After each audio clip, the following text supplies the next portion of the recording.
नमस्कार. व्यासपीठावरील मान्यवर अतिथी डॉक्टर अभिजित सोनवणे, मराठवाडा मित्रमंडळ संस्थेचे कार्याध्यक्ष जाधव सर, कार्यकारिणी सदस्य तेज निवळीकर सर, प्राचार्य गोल्हार सर आणि विद्यार्थी मित्रांनो, व्यावसायिक अभ्यासक्रमातर्फे आयोजित केलेल्या आजच्या कार्यक्रमात सर्वांचं मनःपूर्वक स्वागत. नवीन वर्षाची सुरुवात आशादायी आणि आरोग्यदायी झाली आणि सर्वांच्याच मनाला चैतन्याची पालवी फुटली. या पालवीला रुजवण्यासाठी, फुलवण्यासाठी अनेक आरोग्य दूतांनी अहोरात्र काम केलं. या आरोग्य दूतांना मनापासून मानवंदना देऊन आजच्या सामूहिक कार्यक्रमाला सुरुवात करूया. आजच्या कार्यक्रमाचं शीर्षक आहे भिक्षेकरी ते कष्टकरी. पुणे शहरात दाटीवाटीच्या वस्त्यांपासून उच्चभ्रू सोसायट्यांमध्ये कोरोनाने जीवितहानी केली. पण यापासून एक वर्ग सही सलामत वाचला आणि तो म्हणजे भिक्षेकरी. ही किमया कशी झाली? ही किमया झाली कारण त्यामागचे किमयागार होते डॉक्टर अभिजित सोनवणे. त्यांच्या सोहम ट्रस्टतर्फे हजारो भिक्षेकऱ्यांना रुमाल, मास्क, सॅनिटायझर, साबण आणि आवश्यक ती औषधं नियमित पुरवली गेली. तात्पुरत्या निवारा केंद्राची उभारणी झाली, पण भिक्षेकऱ्यांना वाचवलं. या यशाबद्दलची प्रतिक्रिया देताना डॉक्टर म्हणतात, जिनकी जिंदगी में ही है रोना, भला उनका क्या बिगाडेगा कोरोना. दुसऱ्यांच्या आयुष्यात आनंदाचं झाड लावणारे हे डॉक्टर आज आपल्याशी संवाद साधायला आले आहेत, याचा खरंच मनापासून आनंद होत आहे. समाजातील अनेक संस्थांना आपली मराठवाडा मित्रमंडळ संस्था वेगवेगळ्या पद्धतीनं मदत करत असते. या मदतीच्या मागे कार्याध्यक्ष जाधव सरांचा फार मोठा मोलाचा वाटा आहे. एका समाज आरोग्य दूताच्या कार्याला दुसऱ्या ज्येष्ठ समाजहित व्यक्तीची पावती मिळणं यासारखं दुसरं समाधान नाही. या दोन समाजहित व्यक्तींकडे पाहून म्हणावंसं वाटतं, नाही वक्त बडा होता है नाही पद, नाही वक्त बडा होता है नाही पद बडा होता है, बड़ा तो वो होता है जो मुसीबत में एक दूसरे के लिए हमेशा खड़ा होता है. मी कार्याध्यक्ष जाधव सरांना विनंती करते की त्यांनी प्रास्ताविक करावं. कार्याध्यक्ष जाधव सर.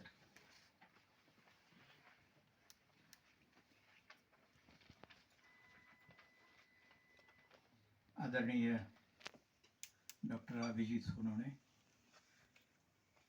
संस्थेच्या कार्यकारिणीचे सदस्य माननीय श्री तेज निवळीकर सर, महाविद्यालयाचे प्राचार्य डॉक्टर गोल्हार, या कार्यक्रमासाठी उपस्थित असलेले प्राध्यापक भक्ती सर, ज्यांच्या धडपडीमुळे हा कार्यक्रम आज आपण जमलेला आहोत, प्राध्यापक पंडित सेनई मॅडम आणि विद्यार्थी मित्र. मला माहीत आहे की तुम्हाला फक्त डॉक्टरला ऐकायचं आहे. हा एक वेगळेपणा असतो. कुठलाही पाहुणा आल्यानंतर आणि पहिल्यांदा थोडीशी माहिती मिळाली, त्यांनी काय काम केलेलं आहे की औत्सुक्य जागं होतं आणि वाटतं आता हे माणूस कधी कधी बोलतील आणि आपण कधी ऐकू असं वाटायला लागतं. आपण डॉक्टरबद्दल बोलायचं असेल तर डॉक्टर कोण मोठा? जो 3-3 महिने भेटत नाही तो डॉक्टर मोठा. म्हणजे अपॉइंटमेंट जर तो डॉक्टर फार मोठा, कारण 3 महिन्याने अपॉइंटमेंट मिळते आणि ते कमीत कमी 1000 रुपये घेतात, 2000 रुपये घेतात. असं त्या डॉक्टरचं एक वैशिष्ट्य मानलं जातं, मोठेपणाचं. तर मित्र, आजचे डॉक्टर कसे आहेत? त्यांना कोणी भेटावं लागत नाहीये, तेच भेटायला जातात. जे गरजू आहेत, भिक्षेकरी आहेत, समाजामध्ये अडीअडचणीतून, घरातून काही अडचणीमध्ये बाहेर आलेले आहेत आणि रस्त्यावर राहतात. या लोकांच्यासाठी काम करणं एवढं सोपं नाही आहे, लक्षात घ्या. आपल्याकडे भीक देताना सुद्धा तुम्ही विचार केलाय का नाही कधी माहीत नाही, पण फारच भिक्षुकरी जर थकलेला काही असेल, डोळ्यातून पाणी येत असेल, त्याचा तर आपण डोळे झाकून त्याच्यात पैसे टाकतो. डोळे झाकून त्या माणसाला हे ट्रीट करतात. आणि ट्रीट तरी कसं करतात, माझा म्हणून ट्रीट करतात. भिकारी म्हणून ट्रीट कर, माझे कुटुंबातल्या व्यक्ती आहेत. ते आता चहा पिताना म्हणाले की माझ्यासाठी ते सगळी काळजी घेतात. मी एखाद्या ठिकाणी जाणार असेल तर त्याच ठिकाणी जेवायची सोय, पाण्याची सोय वगैरे. आणि मी म्हणलं जेवण कुठलं, तर त्यांना जे मिळतं तेच मी खातो. एक विचार करा, आपण आपण तसं करतो का? कारण भिकाऱ्याला मिळालेल्या अन्नाचा भाग आपण खाणं तर त्या म्हणजे वेगळेपण आहे. म्हणजे मनात सांगायचा मुद्दा असा आहे की जे चाललंय ते मनापासून काम आहे. परवा मी थोडंसं 1 मिनिट घेतो. ही माणसं वेगळी कशी असतात? विद्यापीठामध्ये वर्धापन दिन परवा साजरा झाला आणि त्या क्रमाला मेळघाटमध्ये काम करणारे डॉक्टर कोल्हे आले होते. तर त्यांनी आपल्या मनोगतामध्ये असं सांगितलं की मी MBBS झालो, त्याच्यानंतर MD झालो आणि ST मध्ये बसून त्या मेळघाटच्या एका गावामध्ये गेलो. साधारण 7:30-8 वाजले होते आणि एका घराने मला आश्रय दिला आणि तिथं लगेच दुसऱ्या दिवसापासून काम सुरू केलं. ते तिथं प्रत्येकाकडे 1 रुपया घेतात फी. त्याला 1 रुपयाचा डॉक्टर म्हणतात. आणि विद्यापीठाच्या कार्यक्रमाला येणार म्हणल्यानंतर विद्यापीठानं त्यांना मर्सिडीज सुद्धा पाठवली असती, कारण त्यांना पद्मश्री मिळालेला आहे आणि खूप मोठे ग्रस्त आहेत. पण ते आले कसे? लाल परीनं, ST नं. म्हणजे ST नेच आले आणि ST नेच गेले. ही माणसं काहीतरी वेगळी आहेत, समाजासाठी काहीतरी करतात म्हणून कुठेतरी अजून थोडंसं हिरवी बेट दिसायला लागतात, काहीतरी आशादायी चित्र दिसतं. त्यामुळं मित्र हो, डॉक्टर अभि सोनवणे या महाविद्यालयात आले, ते आपले अनुभव सांगतील. त्यांचे अनुभव ऐकायचे आणि बाहेर गेल्यानंतर चांगलं बोलले हो, हे सोडून नका देऊ. चांगलं बोलले, त्यांनी जे सांगितलं, काम केलं, आपल्याला काय करता येईल थोडं. मी म्हणत नाही हे कॉलेज सोडून काहीतरी काम करा म्हणून, पण एका भिकाऱ्याची तरी काळजी घेता येईल का? जाता येता समजा काही त्याला देता येईल का? डब्यातलं काही देता येईल का? त्याची जाणीव ठेवता येईल का निदान? एवढ्या गोष्टी आपण या वयामध्ये पाळल्या की बाकीचे प्रश्न बरेचसे सुटतात. सगळ्यांच्या हातून हे काम होत नाही. सगळेच डॉक्टर अभिजित सोनवणे होऊ शकत नाही, पण ते जे काम करतात त्यांच्या कामाला आपण मदत करू शकतो. त्यामुळे हे जरी आज आपण ठरवलं तर आपण हे जे काही व्याख्यान आयोजित केलेलं आहे त्या पाठीमागचा उद्देश सफल झाला असं म्हणता येईल. धन्यवाद.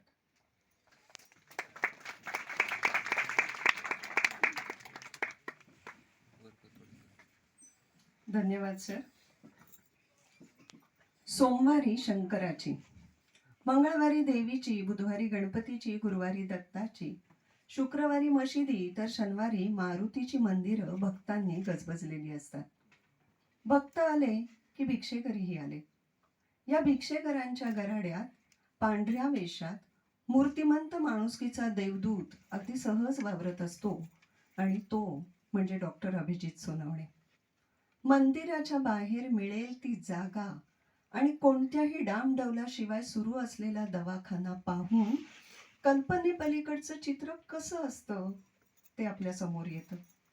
या चित्रात मायेचे 4 शब्द, हातांचा उबदार स्पर्श आणि मनावर आत्मीयतेची फुंकर याचे रंग भरलेले असतात. औषध तर मोफतच, पण औषध घ्यायच्या आधी जर खायला पैसे नसतील तर तेही सहज दिले जातात. स्वतःची ओळख डॉक्टर फॉर बेगर्स ही सांगणं आणि ती मिळवणं यासाठी विशेष ऊर्जा लागते. ही ऊर्जाही अभिजित सोनवणे यांना भिक्षेकरीच पुरवतात. सातारा जिल्ह्यातलं म्हसवड हे गाव ही डॉक्टरांची जन्मभूमी. हुशारीच्या बळावर वैद्यकीय पदवी मिळवली, पण आयुष्य इतकं सोपं थोडंच असतं. काही कारणास्तव घरच्यांनी सोडलेली साथ, वैद्यकीय शिक्षण घेऊनही आलेली निराशा, प्रतिकूल परिस्थितीमुळे मनात येणारे नकारात्मक विचार, भिक्षेकरी दाम्पत्यानं दिलेला मदतीचा हात, आसपास या आंतरराष्ट्रीय संघटनेचं महाराष्ट्रातलं प्रमुख पद, लाख आकडी पगाराचा दिलेला राजीनामा आणि भिक्षामुक्त समाजासाठी केलेली सोहम ट्रस्टची स्थापना, सारं सारं चित्रातल्या कहाणीसारखं. पण या कहाणीतला शब्द ज्यांनी अनुभवला ते आजचे आपले अतिथी. त्यांच्या जीवनाचं सूत्रच आहे, न मैं हारूंगा न अपने हौसले को टूटने दूंगा, न मैं हारूंगा न अपने हौसले को टूटने दूंगा, जो बुने हैं ख्वाब मैंने वो न वक्त को लूटने दूंगा, जो शुरू किया है सफर मैंने इसे अधूरा न छूटने दूंगा, इसे अधूरा न छूटने दूंगा. मी संस्थेतर्फे डॉक्टर अभिजित सोनवणे यांचं स्वागत करावं अशी जाधव सरांना विनंती करते. शाल, श्रीफळ आणि स्मृतिचिन्ह देऊन आपण डॉक्टरांचं संस्थेतर्फे स्वागत करत आहोत.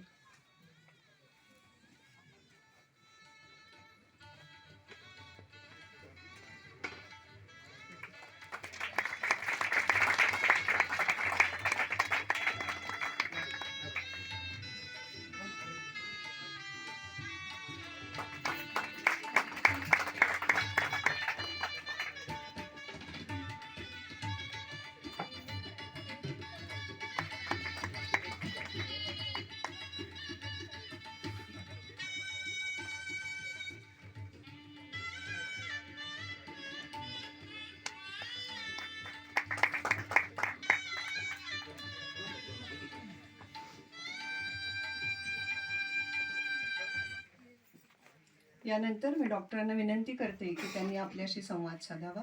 डॉक्टर अभिजित सोनवणे.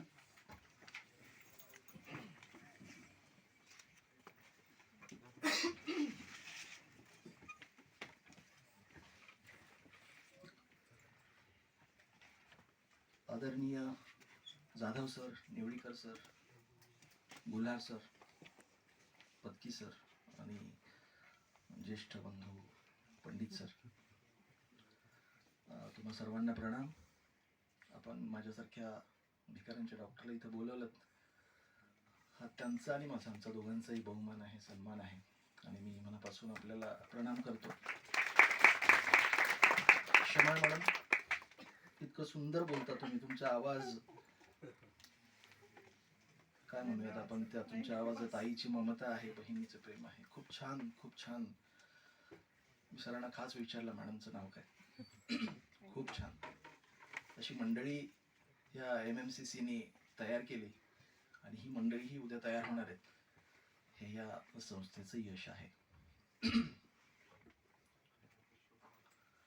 ठीक आहे, मी सुरू करतो आता.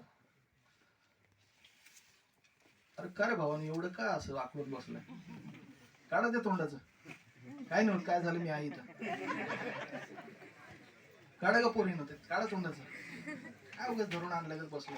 निवांत राहा रे, निवांत राहा. काय बडबड करतोय ती ऐका, जेवढी डोक्यात घुसती तेवढी घ्या, बाकीचं सोडून द्या. खेड्यातनं कोण कोण आले पोरं इथं? पुण्याच्या आसपासची खेडी का पुण्यातनच आहे तुम्ही सगळे? पुण्यातनच आहे ना?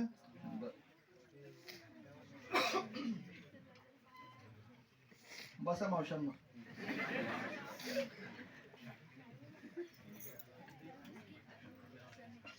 निवांत राहा रे, काय धरून आणलं तर बसायचं नाही. ये मावशी पुढे येते.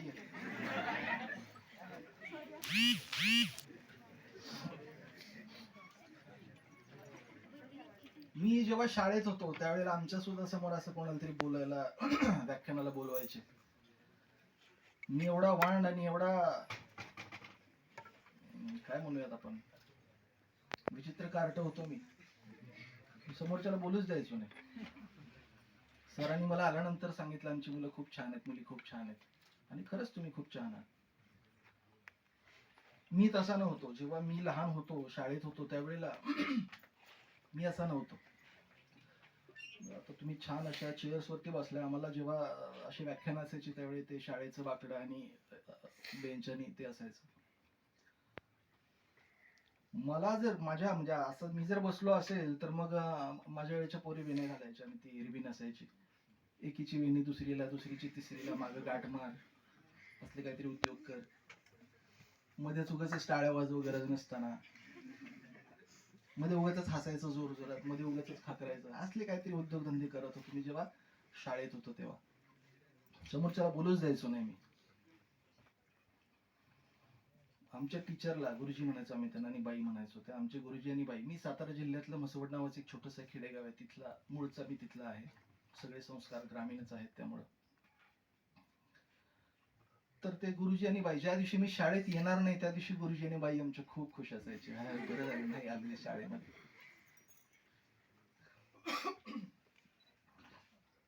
मला बच्चन, अमिताभ बच्चन चा मी खूप मोठा फॅन आहे.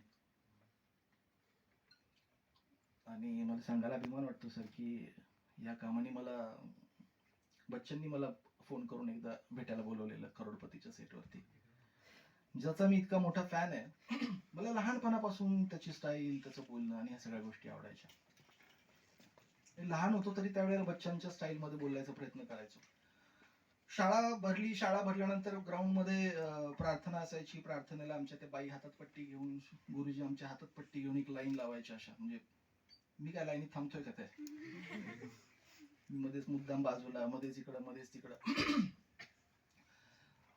गुरुजी मला म्हणायचे, सोनावणे अरे ते लाईनीत उभा राहा की नीट शिस्तीनं. मी आता बच्चनचा फॅन, मी त्यांना म्हणायचो, गुरुजी हम जहाँ पे खड़े होते हैं लाइन वहीं से शुरू होती है.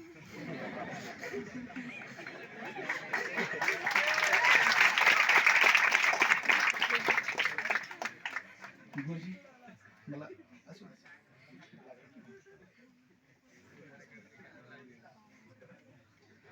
गुरुजी म्हणायचे, अमिताभ बच्चन आलाय तुझ्या अंगात.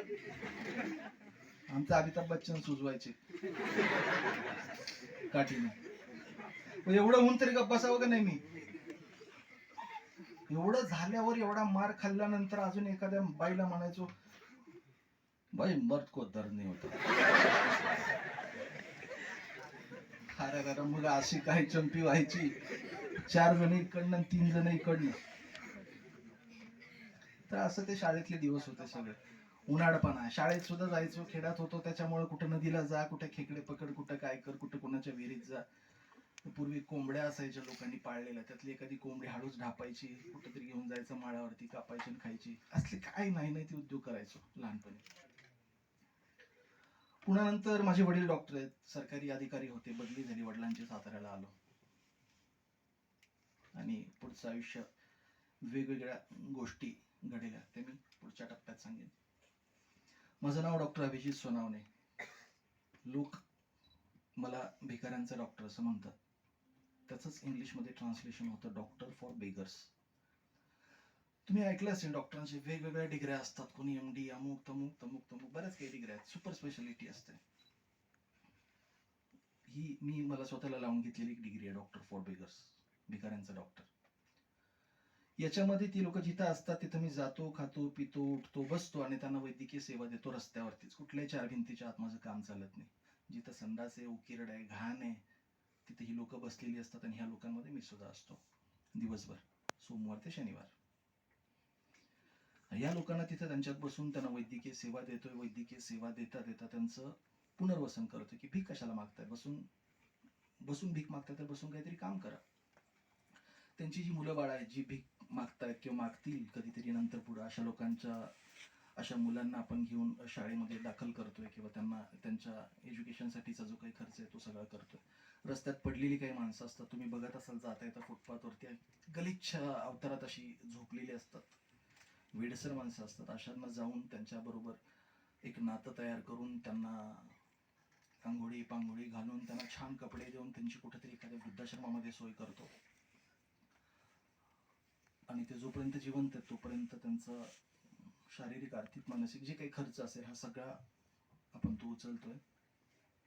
वृद्धाश्रमात गेल्यानंतर ना, आता ही जी मला लोक सापडतात काही ज्यांना मी आपण नॉर्मली वेळेमध्ये येडा येतो, अशी जी काही लोक सापडतात ना, ह्या लोकांना ज्यावेळी मी तिथून उचलतो आणि एखाद्या वृद्धाश्रमात घेऊन जातो, त्यावेळेला तिथं मी ह्या लोकांना माझी आई वडील आजी आजोबा हेच समजतो.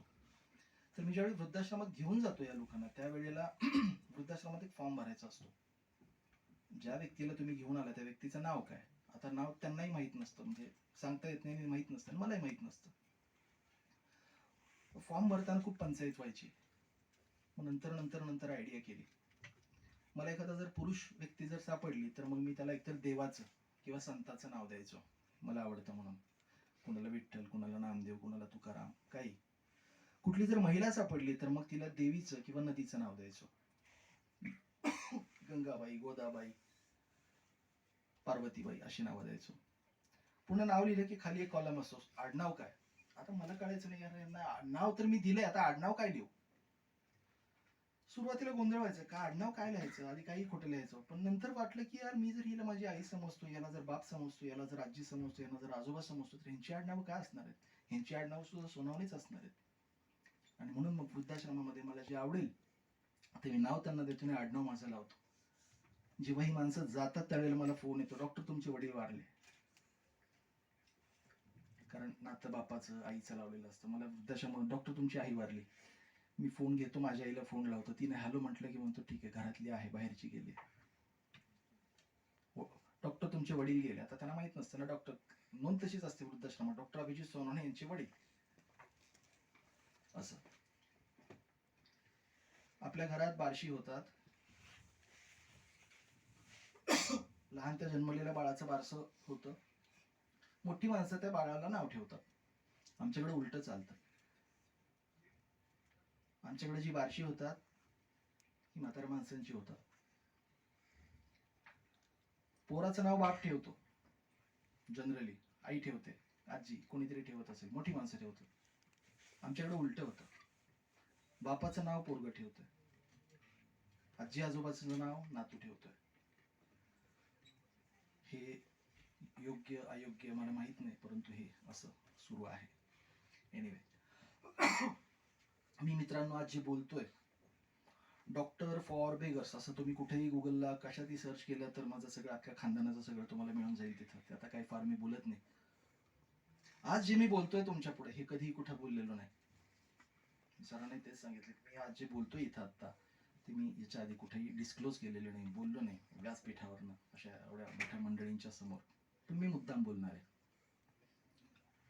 त्याच्यातून जे काही घ्यायचंय ते घ्या, नाही घ्यायचं ते सोडून द्या. तर आता मी पुन्हा माझ्या बालपणाकडे येतो. तर मी सांगितलं की मी खेळत कसं होतं. त्याच्यानंतर मी साताऱ्याला आलो. साताऱ्यात मी ज्या एरियात राहायचो तो आमचा सगळा एरिया गुंडगिरीचा होता. त्यात मग मी सांगितलं बच्चनचा फॅन, सगळे मारधाडचे पिक्चर, हे ते सगळं संस्कार तेच. घराच्या बाहेर पडलो की सगळी खतरनाक मंडळी होती ज्या एरियात मी राहायचो तिथं. त्याच वेळेला मुंबईत गँग वॉर वगैरे अशा गोष्टी चालू होत्या, पेपरमध्ये, टीव्हीवर सगळं तेच. त्याचं खूप छान छान स्वरूपात असं सांगितलं जायचं. अरुण गवळी, दाऊद, अमुक तमुक. आणि मी ज्या एरियात होतो त्यात फार आमच्या सातारा जिल्ह्यातले नामचीन गुंड होते तिथं त्या एरियात. आणि मी त्यांना ऑब्झर्व करायचो दुरून. भारी वाटायचं मला खूप. मला म्हणजे पायात मस्त शूज, टाईट जीन्स, बॉडी, कमवलेली बॉडी, एवढे दंड आणि असा एवढासा टी शर्ट, गॉगल, गळ्यात चेन आणि मग 8-10 पोरं, ते पण तसेच पैलवान. असं तो जायचा, सगळे लोक टरकायचे, त्यांना घाबरायचे. मला भारी वाटायचं, आयला आपल्याला पण असंच व्हायचंय. मला खरंच तसं व्हायचं होतं. शाळेत जायचोच नाही आणि मला ते आकर्षण होतं. त्याच्यामुळे मी जाणून बुजून त्या लोकांची ओळखी करून घेतल्या, त्यांच्यात गेलो आणि मला खूप छान लाईफ वाटायचं. ते पिक्चर मध्ये असतो ना एखाद्या मोठ्या गुंडाचं कोणीतरी असं छोटू चिंटू पिंटू, तसा मी त्यांचा होतो. त्यांना बिडी सिगरेट काय काय आणून देणे, हे करणे. हे मी कधीची गोष्ट सांगतो तुम्हाला, 7वी-8वीची गोष्ट सांगतो, म्हणजे त्या काळातली गोष्ट सांगतोय मी. मी 7वी-8वीत असताना मोठ्या नामचीन गुंडांचा असा चिंटू पिंटू असे होतं, जरे मावा घेऊन ये, जरे हे घेऊन ये, जरे ते घेऊन ये. मला खूप धन्यता वाटायची त्याच्यामध्ये, एखाद्या साधूची पूजा करत असल्यासारखं वाटायचं. आणि इतके मोठे मोठे गुंड, त्यांचंही माझ्याशिवाय पान हलायचं नाही, कारण मी त्यांना कुठे ना कुठे छोटी मोठी मदत करायचो. आणि माझं ते एक आदर्श होते, मस्त यार, अशी बॉडी होती, असं एवढे दंड. पोरांना माहिती आता काय कुठल्या गोष्टीचं आकर्षण वाटतं. एवढा एवढा मस्त टी शर्ट घालायचा, असे चालले की काळा गॉगल घालून मागं 8-10 पोरं, गळ्यात बुलेटच्या ह्याच्या त्याच्या चेन, हातात काहीतरी हॉकी स्टिक किंवा काहीतरी, आणि असे रस्त्यानं चालले की पोरी बायका घाबरून सगळे इकडं तिकडं. दरारा म्हणजे विचित्र प्रकारचा दरारा होता त्यांचा, आणि मी त्यांच्यात होतो. छान वाटायचं. आणि मी एक स्वप्न बघितलं होतं, यार व्हायचं तर असं व्हायचं, लोकांनी असं चळा कापलं पाहिजे आपल्या पुढं. चाललं तर अशी मागं 8-10 माणसं पोरं असली पाहिजेत आपल्या. मला वाटायचं यार मला हेच व्हायचंय, मला असंच व्हायचंय. आणि माझा प्रवास सुद्धा खरंच त्यांच्याबरोबर तसाच चालू झाला. कधी शाळेत नाही गेलो, कधी गेलो तर तिथेही काहीतरी भांडणं, मारामाऱ्या, कोणाची तरी वादावादी झाली, 100 गोष्टी. त्याच्यामुळे शाळेत 8वी पासून ब्लॅकलिस्टला ना, 8वीत ब्लॅकलिस्टला, 9वीत ब्लॅकलिस्टला. आमचे गुरुजी सर घरी पत्र पाठवायचे, तुमचं पाल्य काय काय उद्योगधंदे करतो, एकदा या बघायला शाळेमध्ये. पोस्टमनची काय पिशाच आहे घरात पत्र देईल, त्याला ऑलरेडी डोस टाकून ठेवलेला होता. घरात पत्र जर पोचलं, तुझा एरियाच बंद आहे इथला. बंद म्हणजे दुसरा एरिया पण नाही, डायरेक्ट हॉस्पिटल. पोस्टमन काय देतोय पत्र. शाळेतले लोक आमच्या हैराण झाले, यार याचा बाप आहे का कोण आहे, 12, 14, 15 पत्र पाठवली पण येत नाहीये शाळेमध्ये. आता ते आमच्या प्रिन्सिपल सरांना, प्रिन्सिपल सर बसले तिथे, आमच्या प्रिन्सिपल सरांना कळायचंच नाही, एवढं नालायक पोरग आहे, बापानं सोडलाय का काय केलंय काय माहिती. 12-15 पत्र पाठवून सुद्धा काय येत नाही. आता त्यांना कुठं माहिती मी इथं सेटिंग करून ठेवलंय. पत्र एक पण घरी, हा पत्र माझ्याकडे यायची, मी ती बघायचो आणि सावध व्हायचो, हा असं आहे का. अशा उद्योग काहीतरी करायचो. सगळ्या गोष्टी अशा विचित्र विचित्र विचित्र. अंगात एक रग होती, आणि ही एवढी मोठी मोठी मंडळी बॅकिंगला होती. काही झालं तरी मला काहीच प्रॉब्लेम नाही, असं एक मोठा कॉन्फिडन्स होता. 10वी पर्यंत पोहोचलो, आणि उगीच एखाद्याला म्हणजे आपल्याला बघून समोरची व्यक्ती घाबरली की छान वाटतं. अरे अरे अरे असं केलं की छान वाटतं. म्हणजे त्या काळात तरी छान वाटायचं ते. मग काही उचापत्या करायचं. म्हणजे आता काय, समजा कोणी एखादा पेरू विकत बसलेला असेल, जायचा पेरू उचलायचा, खायचा, अर्धा पाऊंड खाऊन झाला की त्यालाच विचारायचं गोड आहे का रे पेरू. तो म्हणायचं तुम्ही खाताय, तुम्ही सांगा ना गोड आहे का. मी म्हणायचं गोड नाहीये, चल ठेव. ठेवला पेरू, निघालो. अहो पैसे कसले पैसे, पेरू विकत घेतलाच नाही मी. एकदा दोनदा असं झाल्यानंतर त्यांनी काहीतरी मला शिवी दिली. मी ते सगळं, मी आणि माझ्यावरची जी काही मुलं होती त्यांनी त्या पेरूचा सगळा वाट लावून टाकली, त्याच्यावर नाचले सगळं, ती पेटी त्याची तोडून टाकली. अशीच तिथं टपरी होती आमच्या कॉलेजच्या शेजारी, शाळेच्या शेजारी टपरी होती. टपरी होती चहाची, तिथे आमची सगळ्यांची उधारी असायची. एकदा तो, माझे 7-8 मित्र होते, आणि मित्रांच्या समोर त्याला म्हटलं, अरे आजा, काहीतरी अजय नाव होता, आम्ही त्याला सगळे आजा म्हणायचं, आजा 4 कटिंग पाठव.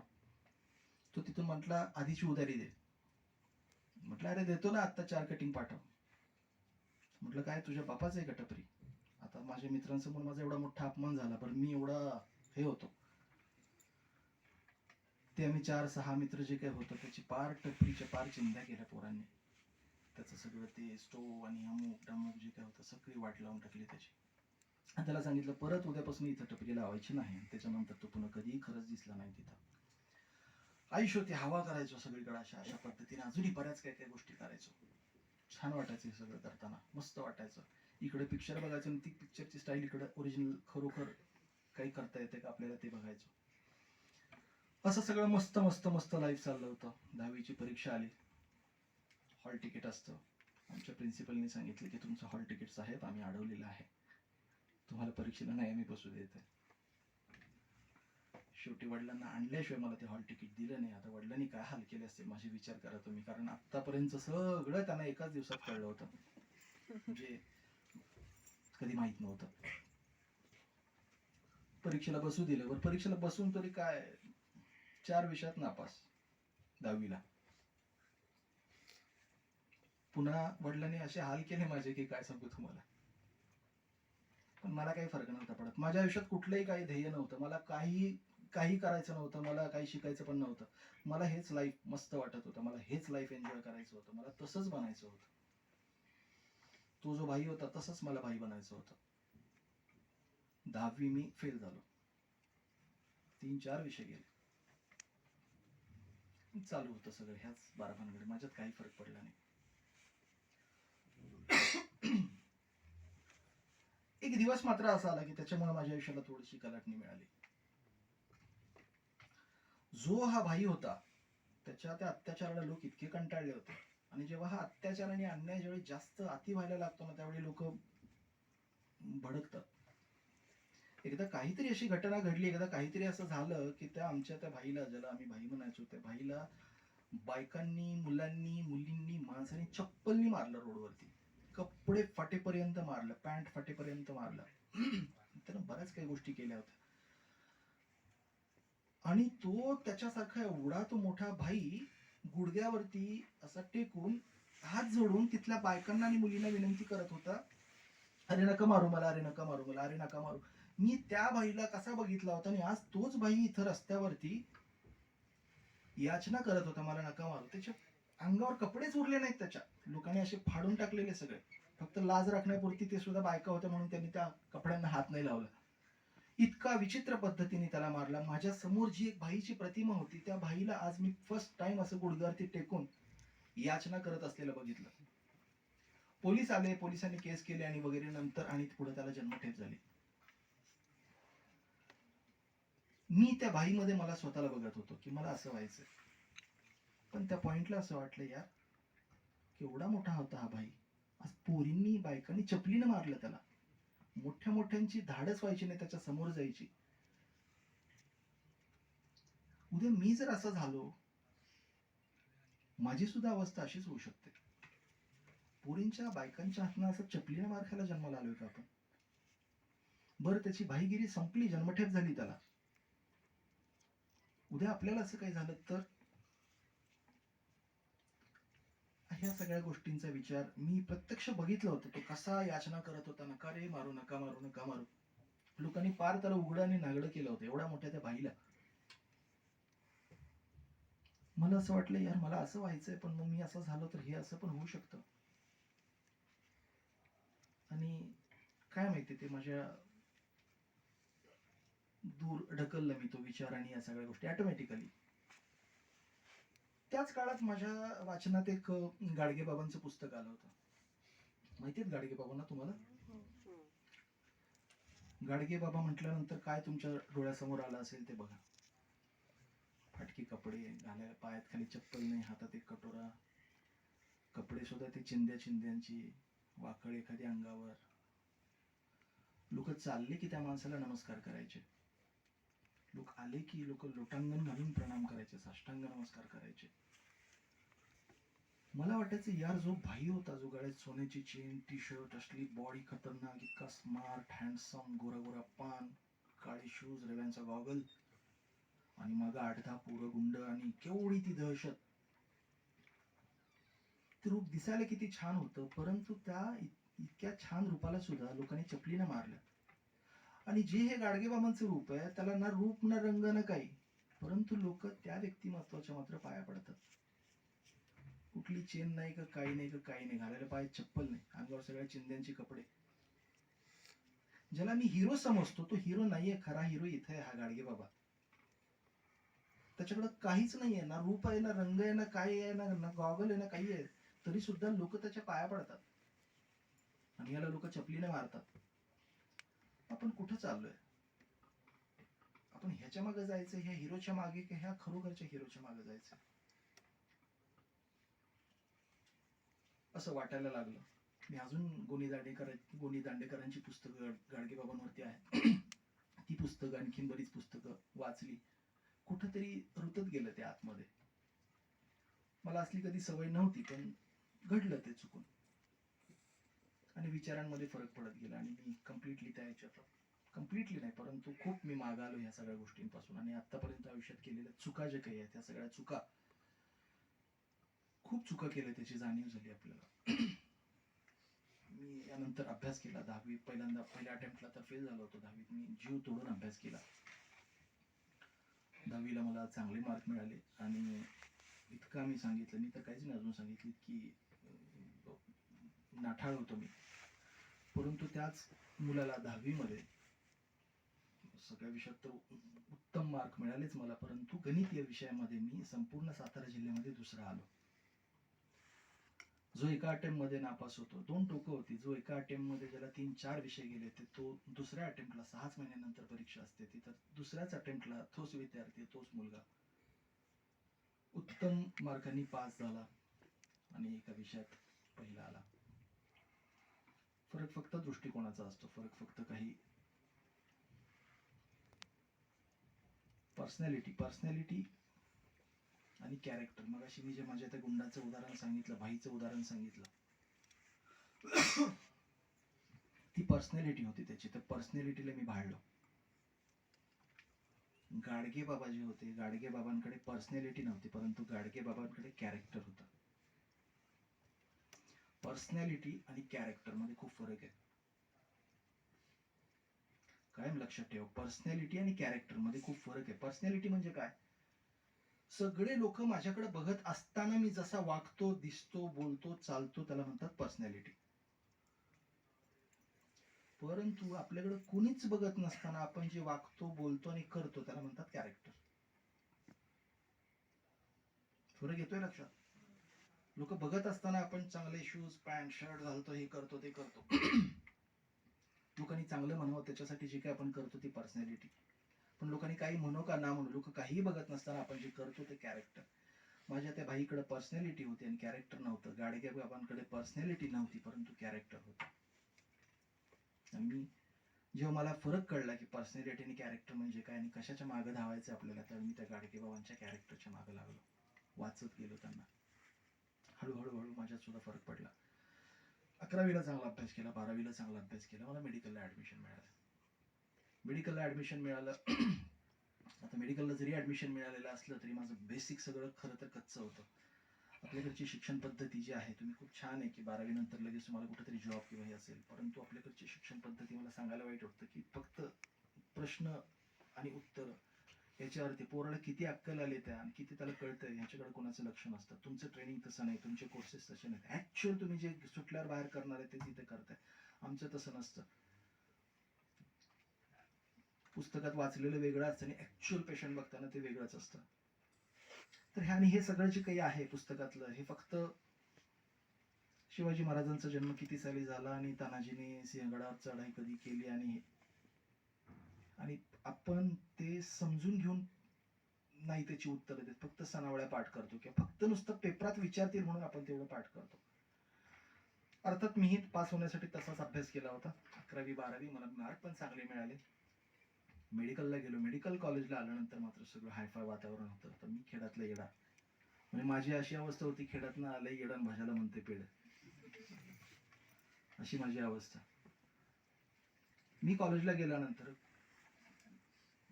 94% तुला मार्क किती? 96% तुला किती? 98% तुला? अरे 98.9 अशी एवढी हुशार पोरं ती. आणि मी पाठांतर करून घोकून आलेला, मार्क मिळवलेला मी. ते खरोखर हुशार होते, त्यांचं बेसिक सगळं क्लिअर होतं. माझं कुठं काही बेसिक, मला काहीच नव्हतं क्लिअर. आलो तिथं, मला त्यांच्यात राहून न्यूनगंड आला. ते काय चर्चा करतात, ते काय बोलतात, कुठल्या लेवलचे ते बोलत होते. आणि यार मला काय ते सुधरत पण नव्हतं ते काय बोलतात. वर्गात गेलो तर वर्गात आमचे जे मेडिकलला शिकवायला डॉक्टर्स असतात, ते डॉक्टर साहेब काय बोलतात तेही आम्हाला कळायचं नाही. आणि मला न्यूनगंड यायला लागला, काहीच कळायचं नाही. पोरांमध्ये गेलो तर पोरांना कळलं येडय, पोरांनी पण मला दूर केला. वर्गात जाऊन बसायचं तर ते टीचर जे काही शिकवतात तेही कळायचं नाही. डिप्रेशन आलं खूप यार, काय करावं कळत नव्हतं. पुन्हा मला भीती वाटायला लागली की मी जसा आधी होतो टवाळखोर तसाच परत होईन का काय, कारण कळतच नव्हतं. पोरांमध्ये घेत नव्हतं, वर्गात काय चाललंय कळत नव्हतं. आणि आई वडिलांपासून दूर हॉस्टेलला होतो. विचित्र अवस्था होती सगळी. आतल्यात कुढत राहिलो मी, पुस्तक वाचत होतो. त्याच्यामुळे ना स्वभाव असा एक वेगळ्या प्रकारचा घडत गेला. मी विचार करत राहायचो आणि ऑब्झर्व करत राहायचो एखाद्या गोष्टीने, ती सजीव असू देत का निर्जीव असू देत. रूम मध्ये झोपलो, पंखा गरा गरा गरा गरा गरा फिरायचा. मला वाटायचं यार आपण एक 2-3 गिरक्या घेतल्या तर आपल्याला चक्कर येते. पंख्याला चक्कर येत असेल का? असेल, पण तो सांगू नाही शकत, कारण त्याला देवानं बोलायला तोंडच दिलेलं नाही. मला त्रास होतोय हे दाखवण्याचं त्याला काही कुठलंही साधन दिलेलं नाही. आपल्याला वाटलं की आपण लाईट लावतो, पंखा गरा गरा गरा गरा फिरतो, परंतु त्याला किती वाईट वाटत असेल किंवा त्याला किती चक्कर येत असेल किंवा काय होत असेल. रस्त्यानं जाताना कुत्रं मला दिसलं तर वाटायचं यार कुत्र्याला काय वाटत असेल. आता लोक हाड म्हणतात, अंगावर दगड मारतात, ते वाटतच असेल की काहीतरी, फक्त तो बोलत नाहीये, रडत नाही किंवा हसत नाही. त्याला कुठेतरी काहीतरी वाटत असेल, त्याला अपमान होतात, म्हणजे त्याला अपमान वाटत असेल का? गाढव चाललंय, त्याच्यावरती एवढं काय काय टाकलेलं आहे, त्याला त्रास होत असेल का? बरं झाला त्रास तर तो कोणाला सांगेल, कसा सांगेल? फार फार तर लाथा झाडेल, ह्याच्यापेक्षा पुढे काय करेल? तर ना मला अशा ह्या सगळ्या गोष्टी बघून आहे ना, ह्याला काय वाटेल, त्याला काय वाटेल, त्याला काय वाटेल असं विचार करायची एक सवय लागली आणि मी ना ते कागदावरती लिहायला लागलो. मी कुत्रा असतो तर, मी गाढव असतो तर, मी डुक्कर असतो तर, मी चप्पल असतो तर, मी संडास असतो तर. संडास म्हणजे जे टॉयलेटचं जे भांडं असतं ते सगळं गावाची घाण ते अंगावरती घेत असतं, त्याला कसं वाटत असेल. असे काहीतरी विचार, माहित नाही मला वेळ लागलं होतं का वेळ लागण्याची ती पाळी होती माहित नाही. मी असल्या काहीतरी विचार करत राहायचो आणि ते लिहायचो वहीमध्ये. अभ्यासाचं एक अवाक्षर सुद्धा ते वहीत नव्हतं. एके दिवशी चुकून माझ्या सरांनी वही बघितली, त्याच्यावर मी कुत्रा असतो तर, मी गाढव असतो तर, मी डुक्कर असतो तर, मी बाई असतो तर, मी मुलगी असतो तर, मी लहान बाळ असतो तर, म्हणजे आता कळतंय अशा अवस्थेत. सगळं वाचून काय लिहिलंय, अभ्यासाचं कुठे आहे? सर मला काही कळतच नाही त्यातलं, काय लिहावं तेही कळत नाही मला. तिने मला बाजूला घेतलं, बोलवलं आणि जसं आता मी तुमच्याशी बोलतोय तसं मी माझं सगळं पूर्वायुष्य त्यांना सांगितलं. ते म्हटले ठीक आहे, वही घेऊन उद्या ये. उद्या नाही, 4 दिवसांनी ये, XYZ ठिकाणी ये कॉलेजमध्येच. आमच्या कॉलेजमध्ये असाच एक छानसा हॉल होता. मी समोर बसलो होतो, मला वाटलं कोणीतरी लेक्चर असाच काहीतरी कार्यक्रम असेल. मला माझ्या सरांनी सगळी मुलं आणि first year, second year, third year 150-200 विद्यार्थी होते आणि त्यांच्यातच मी सुद्धा बसलो होतो. त्या सरांनी समोर बसलेल्यांना सांगितलं की आपल्या ते खूप छान विद्यार्थी आहे आणि तू खूप छान लिखाण करतो, तू खूप छान कविता करतो. मला कविताही करायची सवय लागली, त्या कविता माझ्या त्या वहीत होत्या. तुमच्यातच एक विद्यार्थी आहे, तू खूप छान लिहितो, खूप छान हे करतो, असं कौतुक केलं. आणि म्हटलं कोण असेल यार, काय माहिती. मला म्हटलं अभिजित ये पुढे आणि तुझं ते मी कुत्रा असतो तर हे सगळ्यांना वाचून दाखव. आयुष्यात पहिल्यांदा तिथनं उठून इथपर्यंत यायला अर्धा तास मला लागला. मी उठतच नव्हतो. 4 जणांनी अरे उठकी, अरे उठकी. नाही नको. स्टेज डेअरिंगच नव्हतं. इथून इथं येऊन बोलायचं अवघड गोष्ट होती, ते वाचायचं होतं, पण तरी सुद्धा शेवटी 4 जणांनी मला धरून आणलं. मी असं कसा बसा लटपटत आलो होतो आणि गुरुजींनी सरांनी सांगितले तिथून, हे वाच रे, चल पोरं खोळंबले सगळे, वाच. शेवटी कसा बसा मी कुत्रा असतो तर 4 पानांचं ते होतं. जी खालनं वाचायला सुरुवात केली ते सगळं संपल्यावरच नजर वर केली. म्हटलं आता आपल्याला पोरं हसणार, पोरी फिरी करणार, आपली हेटाळणी होत आहे.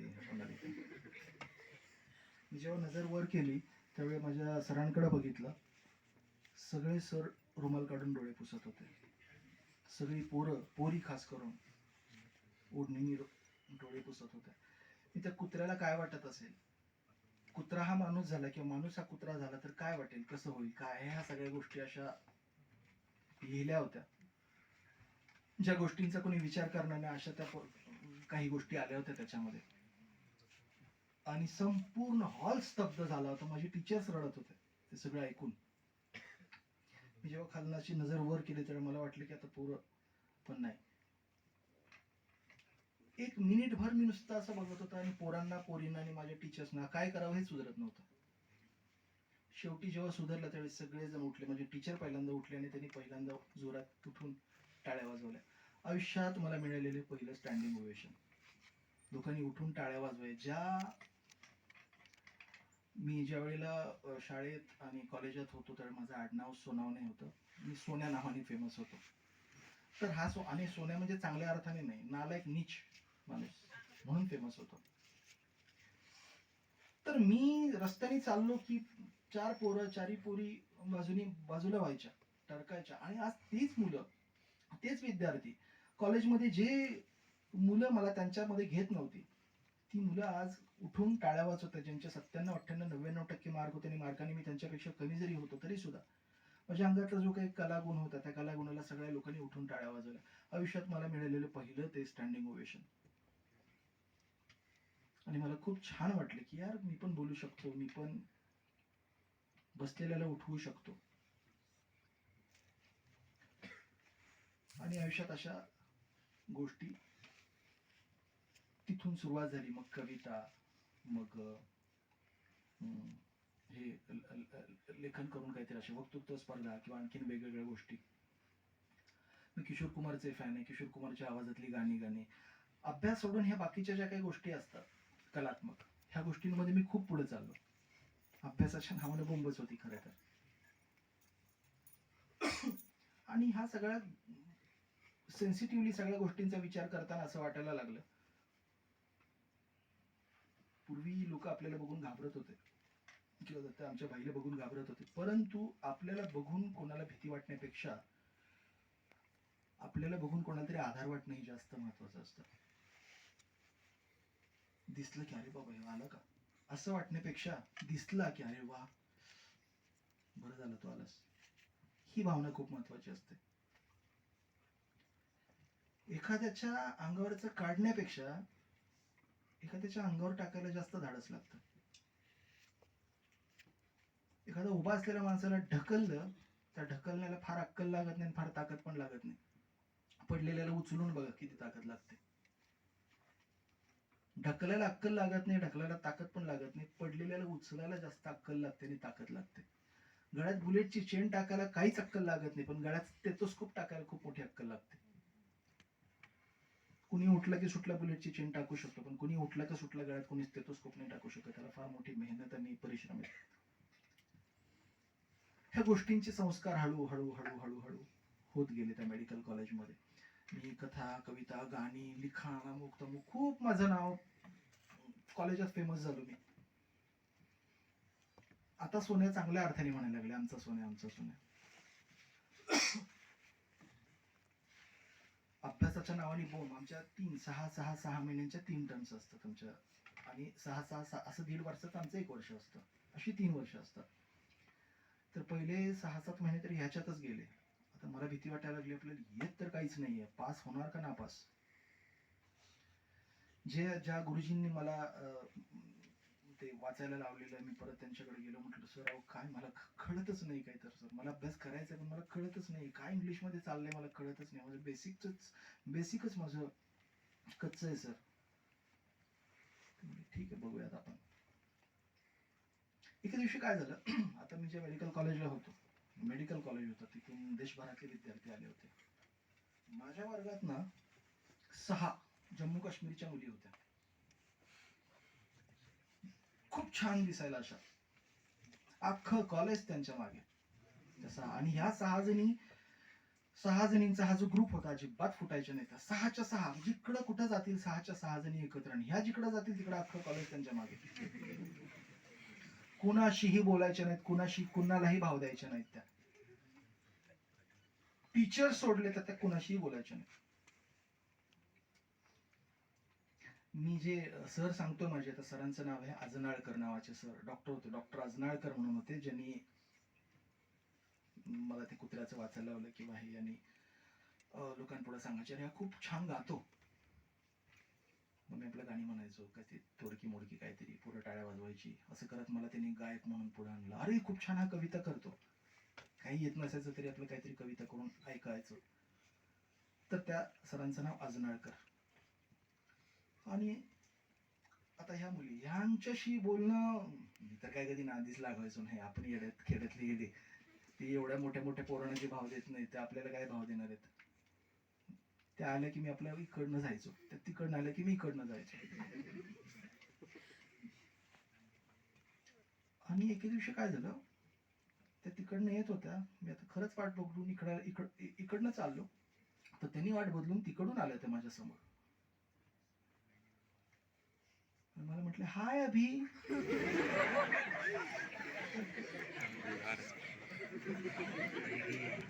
मला कळे ना अभि कोण. मला कळे ना यार, ही मला बोलते का कोणाला बोलते. मी खरंच इकडे तिकडे कोणीच नव्हतं, मीच होतो. हाय अभि. हा बोला ना ताई.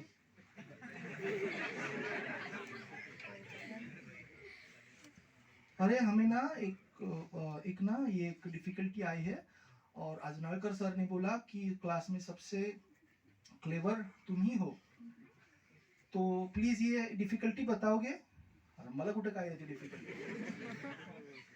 म्हटलं तुम्हाला कोणी सांगितलं मी क्लेवर आहे म्हणून. म्हणजे वेगळ्या भाषेत विचारलं. मैंने हमको अजनालकर सर ने बोला कि आप बहुत क्लेवर हो और आप बहुत टैलेंटेड हो, और हमको ये बोला है कि अगर आपको कोई भी डिफिकल्टी आए तो आप मुझसे पहले आप अभिजीत को पूछना. म्हटलं अजनालकर सरांनी चांगलंच गोत्यात आणलं मला. मी म्हटलं नाही मॅडम, बताओ ना अभि प्लीज. पाहायला डोक्याला असं मला मोरपीस लावलं की काय वाटायला लागलं. अंगात अशा शिरशेर आल्या, झिंझिण्या आल्या, आणि बाकीची पोरं दुरून बघतात, अरे काय करते अभ्या, पोरी काय बोलते त्याच्याशी. आता माझी सुटका नव्हती. प्लीज अभि बताओ ना. आता माहितीये पोरीना माहितीये. प्लीज अभि बताओ ना, ऐसा करोगे क्या. मी म्हटलं काय क्वेश्चन, काय प्रॉब्लेम काय. तर असं असं काहीतरी होता अभ्यासातला. म्हटलं आता कसं, आता काय नाही येत तर कसं सांगायचं ना. मी म्हटलं अच्छा your question is very good, पण आता थोडा मी पण कामात आहे जरा. एक काम करूयात आपण, मी उद्या संध्याकाळी तुला कॉलेज सुटल्यानंतर सांगतो, इथंच भेटूयात आपण. ओके थँक्यू अभि. पुन्हा अशा अंगात शिरशिर यायची. 1 2 3 4 मोरपीस लावल्यागत वाटायचं. मग आता त्या पोरीनं उद्या जाऊन उत्तर द्यायचं म्हटल्यानंतर मी पहिल्यांदा जायचो घरी, म्हणजे त्या रूमवर. तिनं काय विचारलंय, पुस्तकं वाचायचो, ते पण कळायचं नाही. सिनियर कडे जायचो, त्यांना सर मला हे सांगावं कसं आहे, त्यांना सांगे. हे सगळं दुसऱ्या दिवशी संध्याकाळपर्यंत माझी तीच गडबड. त्या पोरीने एक प्रश्न विचारलेला असायचा, त्याच्यात मी 7 8 10 तास तेवढंच, ह्याचं उत्तर काय सर सांगा की मला, ते समजून घ्यायचो. आणि मग दुसऱ्या दिवशी शायनिंग मारत, हा चलो आज मुझे टाइम आहे जाऊया. आणि हा तुला काय प्रॉब्लेम होता. अच्छा हो, हे बघ असं असं असं असं मी सगळं सांगायचो, जे मला कळलेलं आहे, मला समजले ते मी त्यांना सांगायचो. पोरी खुश चालू. आता सटकायचं, अरे अभी और एक क्वेश्चन है. आता काय, देखो ना ये ऐसा ऐसा. परत जायचो, वाचायचो, मित्राकडे जायचो, सिनियर कडे जायचो, सरांकडे जायचो, सगळं समजून घ्यायचो. परत त्या पोरींसाठी पुन्हा त्यांना वाचून दाखवायचं. आणि असं व्हायचं की त्या 6 जणी अशा बसलेल्या असायच्या, मी खरंच तिथं असं त्यांच्या मध्ये बसलेला असायचं आणि सगळं सांगत असायचो. आता माझं नाव सोन्या आणि आब्यावरनं कन्हैया झालं. पोरं मला गमतीनं तेच म्हणायला लागले. आणि पोरं एवढी जलस होती माझ्यावरती, यार आमच्याशी बोलत नाही, तू असं एक खेळातलं येडा आहे, तुझ्याशी का बरं एवढ्या पोरी बोलतात. गंमत अशी झाली की ह्यांना, मुलींना ह्या सांगता सांगता आणि हे करता करताना मी वाचायला सुरुवात केली होती ना, मला सुद्धा कळायला लागलं. ही आमच्या अजनाळकर सरांचं टेक्निक होतं. त्याला माहितीये की पोरग आहे, तरुण आहे, त्याला किती असं काय बसून सांगितलं बाबा अभ्यास कर असं करणार नाही. त्याला त्यांच्याच पद्धतीने, आता तो बाप माणूसच होता ना, तो सगळ्या ह्याच्यातून सुद्धा तो सुद्धा गेलेलाच होता. तर त्याला माहिती होते की याला कुठे टॅकल करायचं आहे, कसा कुठं वाकेल हा. आणि बरोबर त्यांनी त्या मुलींच्या मार्फत अतिशय चांगल्या काय म्हणू आपण हेल्दी रिलेशनशिप ठेवून त्या मुलींच्या मार्फत त्यांनी मला अभ्यास करायला लावलं. त्याला माहिती होतं हे पोरगा आता ऐकेल तर असं हे पोरींचंच ऐकेल, आईचं बापाचं माझं कोणाचं ऐकणार नाही. त्याने त्या टेक्निकनी, आणि ना मला खरंच सांगतो, मला अभ्यासाची गोडी वाटायला लागली. आणि आतापर्यंत माझ्या सिनियरला विचारल्यामुळे, ह्यांना विचारल्यामुळे, टीचरला विचारल्यामुळे ह्यांना वाटायचं नाही पोरगा अभ्यास करते तर आपण मदत करू. आणि हे लोक खरोखर मला मदत करायला लागले. मला खरोखर ते ह्या मुलींना मुलींना सांगण्याचं नाटक 2-2.5 महिने चालू होतं. रोज संध्याकाळी तिथं आम्ही बसायचो आणि मी त्यांना काहीतरी समजावून सांगायचो. आपल्याला जेव्हा येत असताना काही आणि आपण जेव्हा दुसऱ्याला ते देतो ना, त्यावेळी आपल्या ह्याच्यात जास्त वाढतं. असं नाही की मी आता एखादी गोष्ट वाचली असेल आणि माझ्याचकडे ठेवली, मी जेव्हा तुम्हाला ती सांगायला जातो ना, तर ते आणखीन एक्सप्लेन करता करता आणखीन त्याचं वाढ होत जाते. तसं माझं त्या मुलींना 6 जणींना मला तोंड द्यायचं होतं. ही एक विचारते, ती एक विचारते, ती एक विचारते. त्यांना सांगता सांगता सांगता माझ्या डोक्यातल्या गोष्टी सगळ्या वाढत गेल्या आणि अभ्यास करायची गोडी लागली त्या पोरींमुळे का होईना. सुरुवातीला त्या पोरींसाठी करत होतो, पण नंतर नंतर नंतर जसं मला कळायला लागलं, जसं मला हे व्हायला लागलं, तसं मी त्या अभ्यासात घुसत राहिलो. मध्ये माझं अतिशय सेन्सिटिव्ह असणं हे सुद्धा चालूच होतं. आम्हाला ना बोनसेट देतात मेडिकल कॉलेजला. बोनसेटचा अर्थ असा की आपल्या शरीरात जेवढी हाडं आहेत ना, ही सगळी हाडं अगदी पार दातापासून कवटीपासून सगळं सगळं सगळं जेवढं एक एक हाडं जे काही असतं, हे हाडांचा एक सेट तयार केलेला असतो आणि हा हाडांचा सेट आम्हाला दिलेला असतो अभ्यास करायला. आधी प्लास्टिकची फायबरची नसतात, खरोखरची हाडं उकरून काढलेली असतात आणि ती उकरलेली हाडं आम्हाला दिलेली असतात. उकरून नसतात काढलेली. काही ज्या बेवारस बॉडी सापडतात, त्या बेवारस बॉडी ज्यांच्यावरती अंतिम संस्कार झालेला नाहीये अशा बॉडीज ज्या पोलिसांच्या ताब्यातनं जातात आणि त्या मग अशा येतात. तर ते बॉडी आता विचार करा तुम्ही, म्हणजे सुरुवातीला भीती वाटायची खूप, कारण ती खरोखरची हाडं होती, कवटी होती आणि ती एवढी सगळी हाडं ती पसरली जातातच इकडं तिकडं. मग आपलं झोपताना आपलं झोपलं की शेजारी ती कवटी पण असायची उशिरा. कोणाचा हाताचा एवढा भाग, हे ते मांडीचं हाड एवढं मोठं असतं, सगळं पडलेलं असायचं. आता मला नेहमी मी विचार करायचो की यार मी कुत्रा असतो तर, आणि मी गाढव असतो, डुक्कर असतो तर. मग मला ती हाडं आणि कवटीची खूप भीती वाटायची. आधी झोपच यायची नाही रात्र. मी त्याला चादरीत बांधायचो असं, दाराच्या बाहेर नेऊन ठेवायचो, गेलं चोरीला तर जाऊ दे, आणि मग आत येऊन झोपायचो, तरी मला झोप यायची. पण ना ती कवटी मी ज्या वेळेला अभ्यास करायला घ्यायचो ना, त्यावेळेला मला वाटायचं यार ही कवटी ज्या वेळेला माझ्या हातात आली, याचा अर्थ असा आहे की ही व्यक्ती बेवारस मेली. ही व्यक्ती बेवारस मेली. बेवारस मेली म्हणजे हिला मुलं बाळ कोणीतरी असतील, बायको व्हॉट एव्हर जे कोणी असायचे ते असतील, तरी सुद्धा ही व्यक्ती बेवारस मेली. कोणाचे तरी वडील असतील. मी जाऊन टीचरना विचारायचं, सर ही कवटी जी आहे साधारण एज काय असेल. आमचे सर स्टडी करून सांगायचे असेल 70-75 वर्षाच्या माणसाची कवटी आहे ती. मी म्हणायचं यार 70-75 वर्षाच्या माणसाची ही कवटी, ह्या बेवारस मेल्या. सगळे असतील 75 वर्षापर्यंत नाती तयार होतात, सगळे असतील, तरी सुद्धा ही व्यक्ती बेवारस मेली. मरताना ह्या व्यक्तीला काय वाटलं असेल, आज काय वाटत असेल या कवटीला. नाही बोलू शकत आहे, परंतु आज काय वाटत असेल. मी त्या कवटीचा विचार करायला लागलो, मी त्या माणसाचा विचार करायला लागलो, आणि सतत त्याच्याकडे बघता बघता बघताना माझ्यासमोर असा त्या व्यक्तीचा चेहरा निर्माण व्हायचा. आणि ती फेज आणि स्टेज माझ्या आयुष्यातली अशी होती की रूम मध्ये डबा यायचा, जेव्हा मेसचा डबा यायचा, मेस खाता खाता मी कितीतरी वेळा म्हटलंय त्या कवटीला, बाबा खाता का. मला माहित नाही, माझ्या अंतर्मनातलंच असेल ते. मी कितीतरी वेळा म्हणा, कारण मी एकटाच होतो, एकलकोंडा झालो होतो मी. हे आता मुलींचं जे सांगितलं ही नंतरची गोष्ट आहे, पण थोडंसं अलीकडे आलो मी. एकलकोंडा झालो होतो. त्या एकलकोंड्यामध्ये ना मला जे दिसेल ते मला त्याच्याशी बोलूशी वाटायचं. तर ते कवटीचं ज्या वेळेला मला कळलं बेवारच गेलेले बाबा इथे कोणीतरी, त्यावेळेला मी कितीतरी वेळा त्यांना म्हणायचं, बाबा खातोय मी, येतं का जेवायला. माझ्याच आतून आवाज यायचा की अरे बाळा, जिवंत असताना कोणी दिलं नाही, आता तुम्ही मेल्यावर देऊन काय फायदा. आणि खरंच होतं ना, जिवंत असताना कोणी दिले नाही, आता मेल्यावर देऊन काय फायदा. असे वेगवेगळ्या गोष्टी करत करत करत शेवटी अभ्यासाला सुरुवात केली. मी पास झालो, नुसता पास नाही झालो तर मी पुणे युनिव्हर्सिटीमध्ये फर्स्ट इयरला दुसरा आलो, संपूर्ण मेडिकलच्या त्या पहिल्या वर्षात. त्या वर्षाची जेवढी सगळी बक्षिसं होती सगळी माझ्या नावावरती आहेत. गायन म्हणजे मी काही शास्त्रीय गात नाही, कॉपी करून किशोर कुमार जसं गातो किंवा हे गातात तसं. गाण्यामधलं बक्षीस मला, कवितेतलं बक्षीस मला, निबंधातलं मला, वक्तृत्व स्पर्धेतलं मला. मेडिकल आमच्या ज्या अभ्यासाचं जे काही आहे त्याच्यात मी पुणे युनिव्हर्सिटीमध्ये दुसरा आलो. म्हणजे कोण होता असो तो, काय झाला असो तो. मध्ये मी सांगितलं कुठल्या कुठल्या घटना. एक भाईच्या त्या घटनेने मला हादरवलेलं. दुसरं आजनाळकर सर माझ्या आयुष्यात आले आणि त्यांनी एका वाया गेलेल्या मुलाला 2 आखे 12 हात पिक्चर कधी बघायला जमला तर बघा. एका जेलरनी 5 का 6 गुंडांना खूप वेगळ्या पद्धतीने कुठल्याही छडीचा काडीचा वापर न करता त्यांना वटणीवर आणलं होतं. त्या आजनाळकर सर मला त्या रूपात दिसतात. एक अपशब्द वापरला नाही, छडी नाही, काठी नाही, काही नाही, घरी पत्र नाही किंवा काही नाही. खूप वेगळ्या पद्धतीने त्या माणसाने मला माझं अपलिफ्टमेंट केलं, मला माणूस म्हणून समोर यायला मदत केली.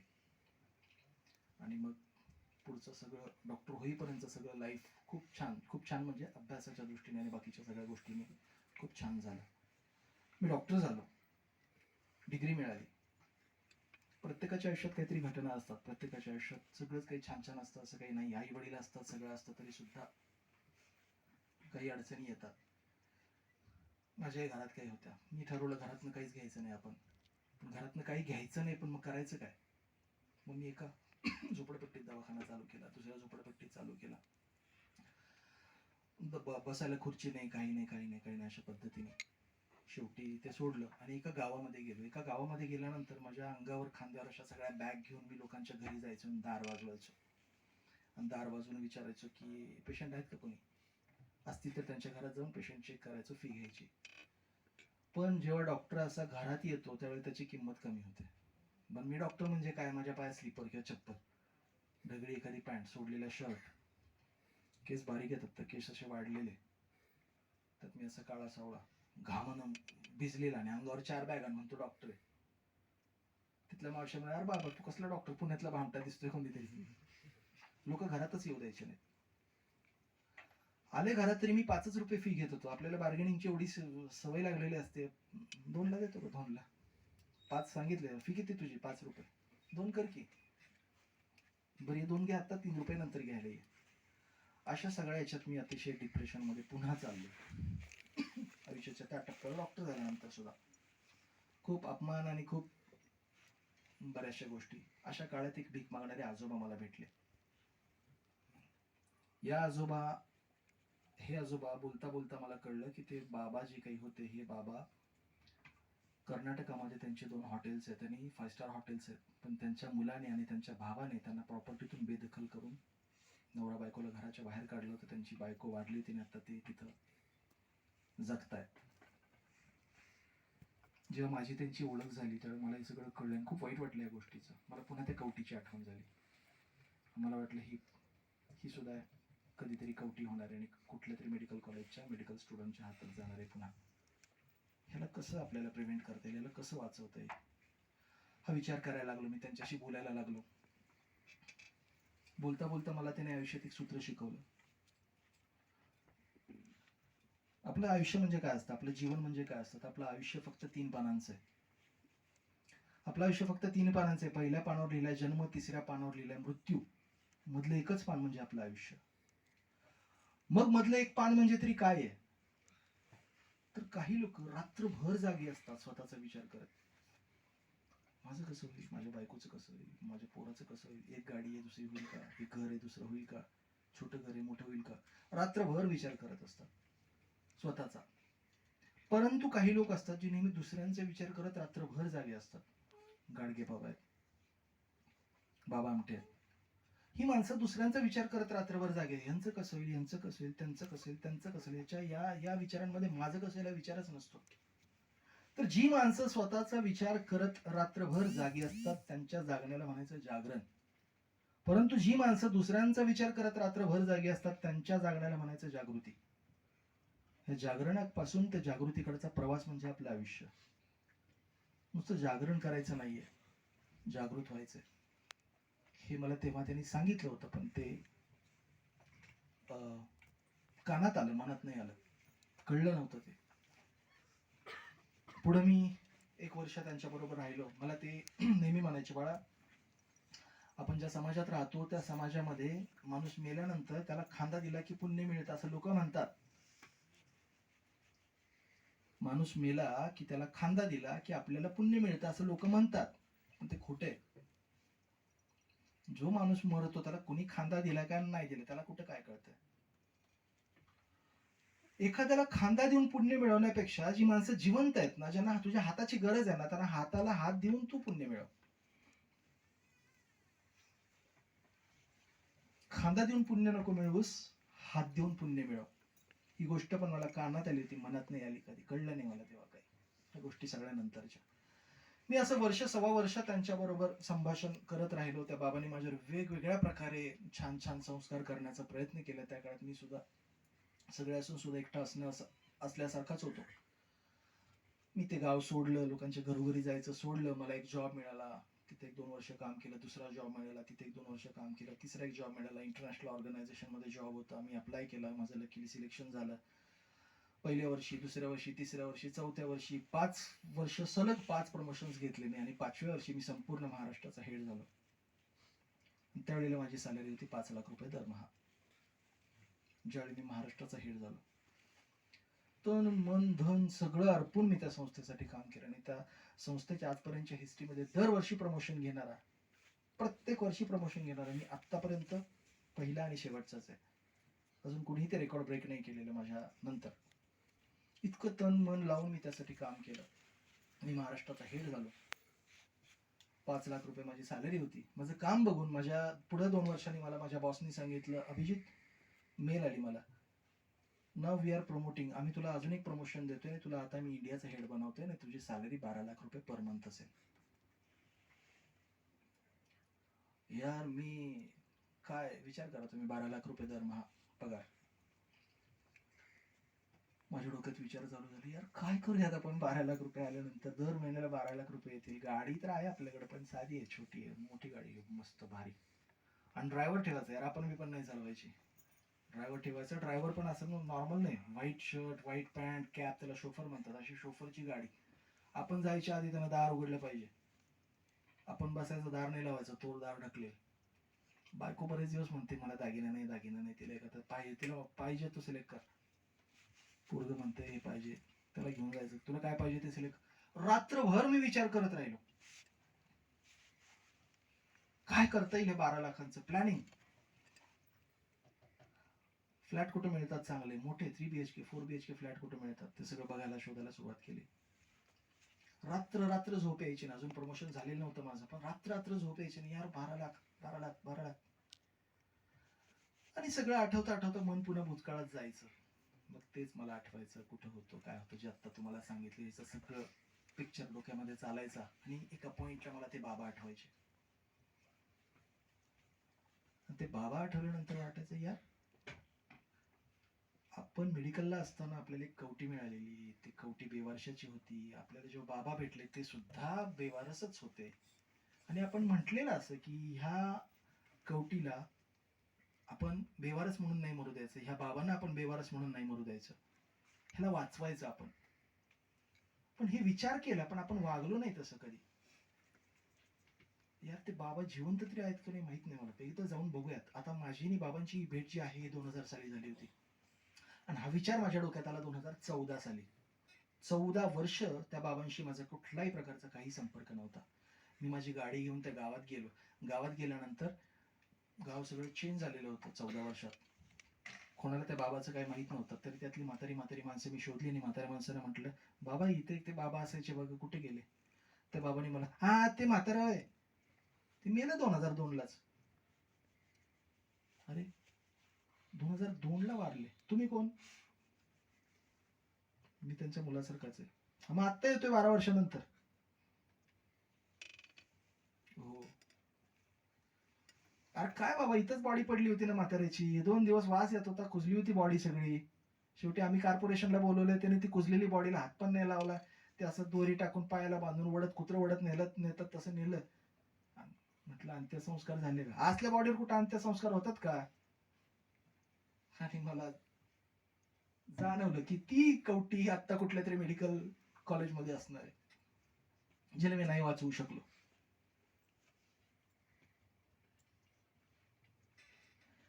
ज्या कवटीला वाचवण्यासाठी, ज्या कवटीने मला, ज्या व्यक्तीने मला मदत केली होती, त्या व्यक्तीला मला मदत करायची होती, पण आयुष्यात कधीच करू नाही शकलो. ती एक कवटी मला वाचवायची होती,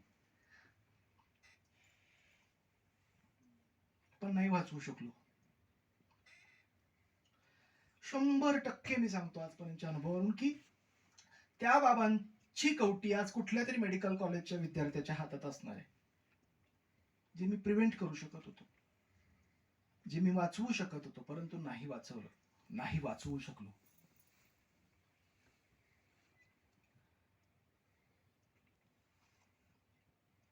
जेव्हा मला हे कळलं